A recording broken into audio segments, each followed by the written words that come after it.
Vinieron a verme unas alumnas que habían dado examen, que habían pasado. Todas las alumnas pasaban conmigo. Yo siempre he tratado de no aplazar a nadie. En 10 años he aplazado a 3 alumnos que insistieron en ser aplazados. Y yo les dije que deberían honrarlos con una comida, deberían celebrar eso con una comida. Ya que ser aplazado por mí era mucho más meritorio que ser aprobado por otros profesores.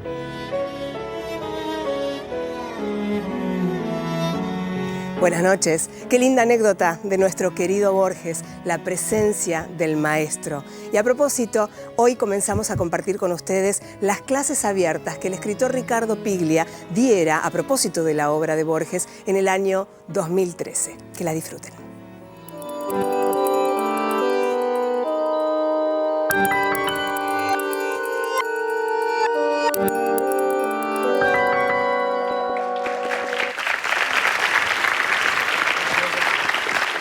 Gracias.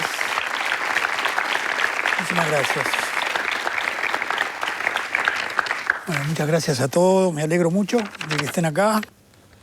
Me alegro mucho también de que podamos encontrarnos para hablar sobre Borges. Para hablar sobre Borges en la televisión pública, como se dice. Donde lo lógico sería hablar de Jauretche, en principio, ¿no? Pero nosotros vamos a hablar de Borges. En realidad vamos a partir de plantear, hoy vamos a plantear dos cuestiones, digamos, ¿no es cierto? Una es, ¿por qué Borges es un buen escritor? ¿No? Una pregunta sobre qué quiere decir un buen escritor. En general lo que circula son los estereotipos, ¿no? Las versiones rápidas de, bueno, tal es un buen escritor, tal no es un buen escritor. Y me parece que ya no nos detenemos a decir por qué nos parece que un escritor es un buen escritor. Y habitualmente hablamos de cuestiones que son interesantes, importantes, pero nos hemos olvidado de esa pregunta, que es una pregunta personal, por un lado, y al mismo tiempo una pregunta que está en el centro de cualquier cosa que nos guste hacer, ¿no? Quiero decir, siempre estamos preguntando en el campo en el que estemos incluidos, siempre estamos valorando a los que hacen bien algo, ¿no? Y en ese sentido, la literatura sería otro de los lugares donde estamos atentos a ver aquellos que hacen bien eso que quieren hacer. Los escritores lo único que sabemos es lo que no queremos hacer. Lo que podemos hacer es decir qué no queremos hacer. Pero no podemos hacer lo que queremos hacer, porque si no, todos escribiríamos la Divina Comedia o el Martín Fierro. Sería facilísimo, ¿no? Lo que sí podemos hacer es decir, eso no me gusta, no lo quiero hacer, no me interesa, no voy por ahí. Lo otro es tentativo, digamos. Yo tengo la sensación que Borges estuvo más cerca que nadie de llegar a hacer eso que le parecía que quería hacer, ¿no? Y en ese sentido, eso podría ser una primera indicación de lo que sería un buen escritor. No porque la intención valga, sino porque la perfección es tal que uno tiene que pensar que fue descartando tal cantidad de cosas que no le gustaban que lo que quedó fue algo que parece un milagro por momentos, ¿no? Me refiero a los textos de los años 40, ¿no? Por otro lado, otra cosa que hizo Borges es inventó algo nuevo, ¿no? Inventó algo que él llamó la literatura fantástica, y en la literatura del Río de la Plata, digamos, hubo dos cosas que se inventaron de cero. Una es la gauchesca, que no había eso antes, y eso es lo mejor que se hizo en el siglo XIX. Y lo otro es lo que Borges llama la literatura fantástica, que se hizo en el siglo XX y que eso no existía. Eso lo inventó él. No solo lo inventó él, sino que creó un procedimiento para que otros también lo hicieran, que es lo máximo a lo que puede llegar un escritor, ¿no? Es como haber inventado el soneto. El tipo que inventó el soneto es mejor que Dante, porque uno puede escribir sonetos con esa forma que este hombre descubrió. Entonces Borges encontró un procedimiento de una manera totalmente milagrosa. En el año 40 publicó Tlön Uqbar Orbis Tertius, que nunca jamás escribió nada igual, yo creo, ¿no? Ustedes tienen que imaginar lo que era en Buenos Aires que alguien comprara el Diario de la Nación y se sentara a leer ese relato en 1940. El otro día una amiga mía, una lectora que lo ha leído muchas veces, dice, ¿vos sabés que lo leo y no lo entiendo todavía? No lo entiendo quiere decir, porque ¿qué quiere decir entender? Quiere decir tiene muchas más cosas las que uno recuerda cada vez que lo vuelve a leer, ¿no? Yo a veces quisiera tener una posibilidad de ver qué le habrá parecido a la gente del Diario de la Nación cuando abrieron y se encontraron con eso, ¿no? ¿Qué es eso? Eso es lo que él llama literatura fantástica. En realidad, él, como es un hombre muy inteligente, siempre usó fórmulas. No le puso un nombre. Le puso literatura fantástica, que en realidad él no hace literatura fantástica. La literatura fantástica es la literatura de fantasmas del siglo XIX. Lo que se llama literatura fantástica en sentido clásico es lo que se hacía, digamos, entre mitades del siglo XIX y principios del siglo XX. Hay una idea muy buena del crítico norteamericano Leslie Fidler, ¿no? Él dice, eso se inventa entre el fin de la religión y el comienzo del psicoanálisis.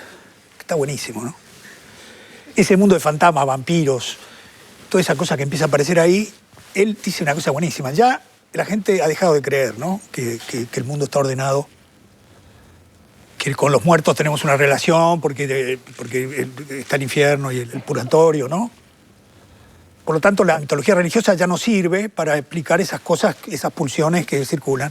El psicoanálisis, por suerte, todavía no se había inventado. Entonces la gente puede tranquilamente hablar de vampiros, hablar de muertos que vuelven, ver fantasmas por todos lados. Cada tanto alguien le chupa la sangre a otro. Inventan objetos humanoides que son totalmente sádicos y atractivos. Suceden las cosas más extraordinarias, en fin. Eso es la literatura fantástica. Lo que hace Borges es otra cosa. Yo la llamaría ficción especulativa, la llamaría yo. Y si quieren, la llamaría literatura conceptual. Se parece mucho a lo que hacía Duchamp, ¿no? Es mejor que lo que hacía Duchamp, pero se parece mucho a lo que hacía Duchamp, ¿no? Lo que Valéry llamó en el Messier Test, Valéry inventó ese personaje Messier Test que a Borges le gustaba muchísimo y que es una especie de Pierre Menard, y Messier Test quería inventar la literatura no empírica. 1896, la literatura no empírica. La literatura conceptual. No hace falta que esté el texto escrito. Hay que tener la idea de cómo puede ser ese texto. Después otro lo hará. Eso es Macedonio Fernández. El Ascasubi de Borges es Macedonio Fernández. Ustedes se acuerdan lo que le dice Mitre, ¿no? Cuando Hernández le manda al Martín Fierro, Mitre le dice, Ascasubi será siempre su Homero, ¿no? Nosotros decimos Macedonio será siempre su Homero, ¿no? Porque eso lo había inventado Macedonio Fernández. ¿No es cierto?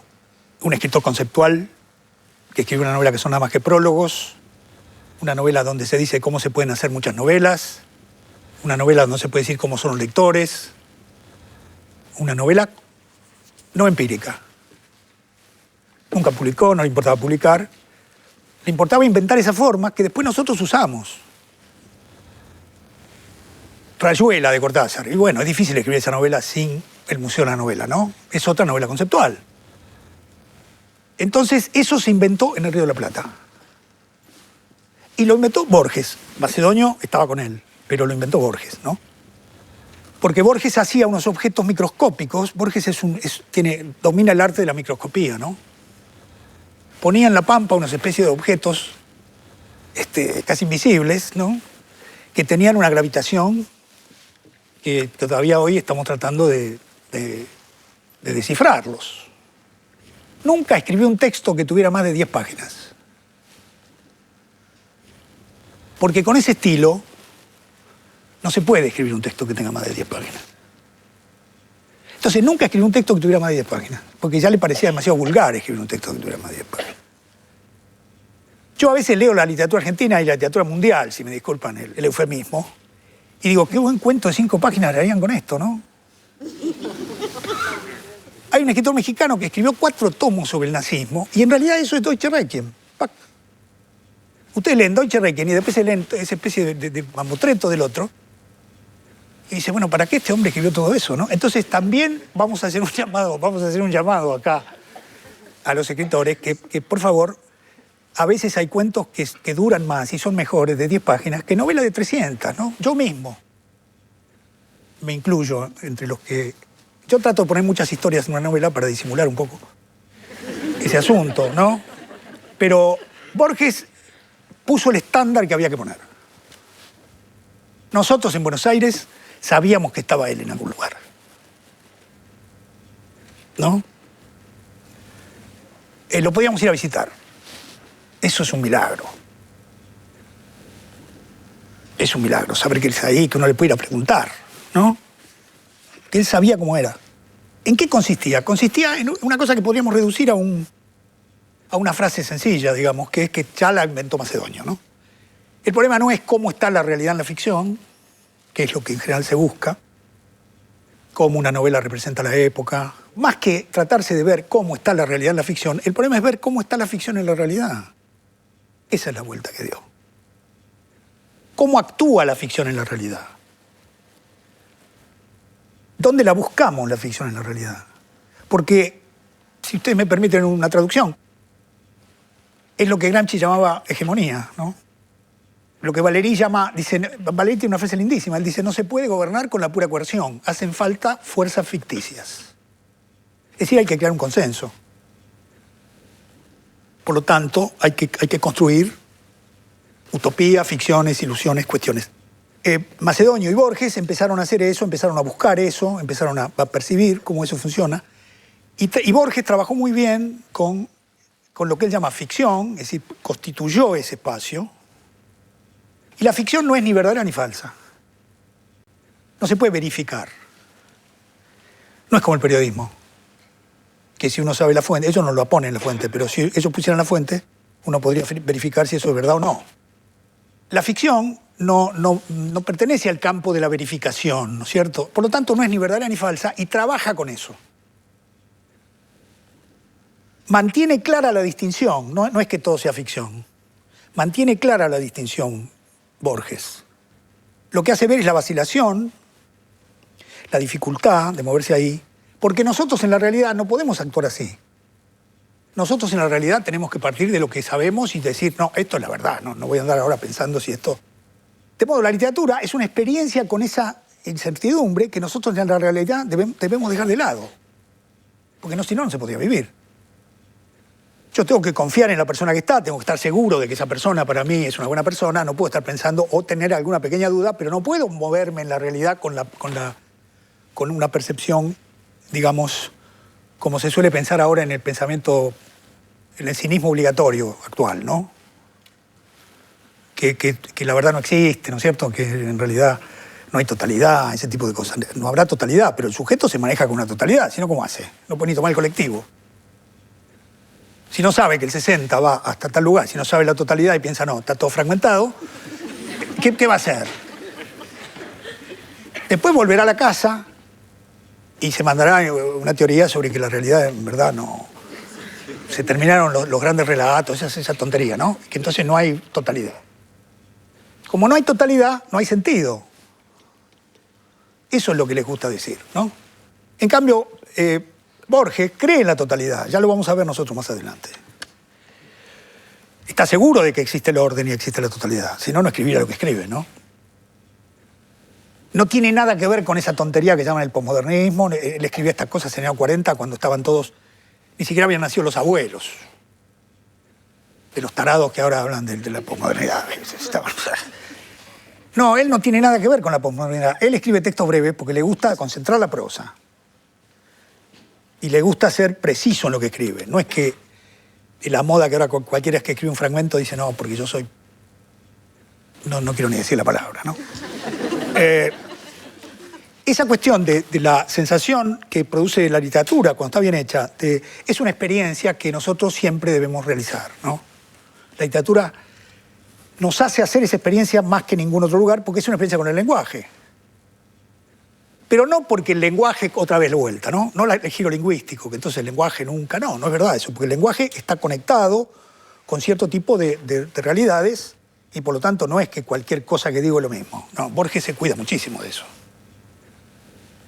Entonces, construyó la ficción especulativa, construyó un modo de hacer cosas, digamos, un procedimiento que permite a otros... Yo les voy a poner dos ejemplos. Uno, un ejemplo de alguien que admiramos y queremos mucho, que es David Viñas, ¿no? Admiramos muchísimo a David. David un día se hizo el vivo y dijo, si me apuran, voy a decir que Walsh es mejor que Borges. Está bien, se hacía como el compadrito, ¿no? Porque estaba, como él quería decir que Walsh era mejor que Borges, entonces, si me apuran a mí. Entonces dijo, por ejemplo, nota al pie. Y bueno, no se puede escribir nota al pie sin tlón.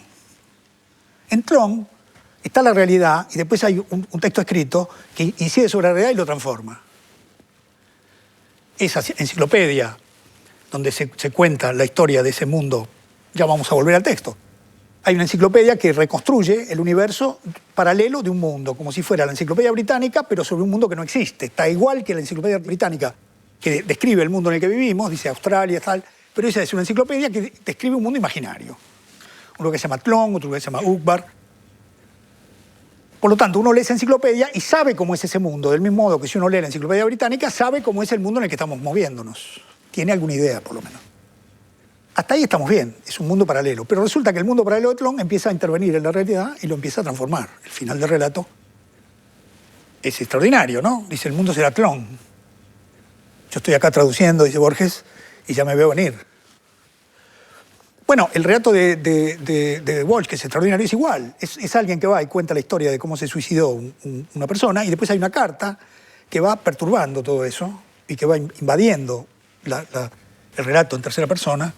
Walsh se cuidó, en la primera edición se ve bien eso, ya después se perdió. Walsh contaba muy bien las letras para que la carta fuera invadiendo, como en el estilo de Borges, ¿no? Fuera invadiendo la parte del relato del narrador, y eso, que era como la enciclopedia Tlön en minúsculo, terminara por ocupar la página entera. Empezaba con una línea, la nota al pie, que era la carta del suicida, después 2 líneas, después 3 líneas, después 4 líneas, y cuando llegaba arriba quedaba solamente la carta y el relato había desaparecido. El relato había pasado de 28 líneas a 27, a 26. Había hecho un trabajo borgiano, digamos, ¿no? Entonces David tiene razón que es un gran relato, pero también podría haber pensado que no tenía por qué hacerse el compadrito y decir que... Porque, ¿qué quería decir David? Me gusta más Walsh porque es de izquierda. Tiene razón. Otro ejemplo les voy a dar de una novela que yo admiro muchísimo, Philip Dick. Philip Dick, el de Blade Runner, para poner las películas siempre nos ayudan, ¿no? Él tiene una novela extraordinaria que se llama El hombre en el castillo. Una novela del año 61. Él había leído Tlön en una revista de ciencia ficción perdida por ahí. En El hombre en el castillo, la novela empieza, los nazis ganaron la guerra. Entonces, los nazis ganaron la guerra, Estados Unidos está ocupado por el Japón. En Europa están los nazis, en Estados Unidos están los japoneses que imponen un tipo de vida muy particular. Por ejemplo, la gente tiene, para hacer cualquier cosa, la gente tiene que leer el I Ching. Es lindísima la novela, ¿no? Los norteamericanos están totalmente sometidos por los japoneses. El horror, ¿no? ¿Cómo sería la vida si los nazis hubieran ganado la guerra? Está todo así y de pronto empiezan a hablar de una novela que hay de un tipo que está en un castillo escondido. Y se habla de esa novela que parece que es una novela prohibida, que no se puede ni siquiera nombrar. ¿De qué trata esa novela? Esa novela es una novela de ciencia ficción cuyo tema es los nazis perdieron la guerra. Entonces, la novela de ciencia ficción cuenta una historia totalmente fantástica que consiste en que resulta que los nazis perdieron la guerra, los rusos entraron primero en Berlín, Norteamérica es un país libre. Bueno, eso es Tlön. Es decir, que la realidad ficcional es la realidad, ustedes pueden sacar la conclusión que sea, ¿no? Pero es este juego entre algo escrito, una ficción, que produce un efecto en la realidad, ¿no? Eso no es que Borges lo haya inventado, nadie inventa nada, no es que Borges haya inventado todo. Borges llevó eso a la perfección. Y la perfección es Tlön. Tlön será un laberinto, pero es un laberinto urdido por hombres, un laberinto destinado a que lo descifren los hombres. El contacto y el hábito de Tlön han desintegrado este mundo.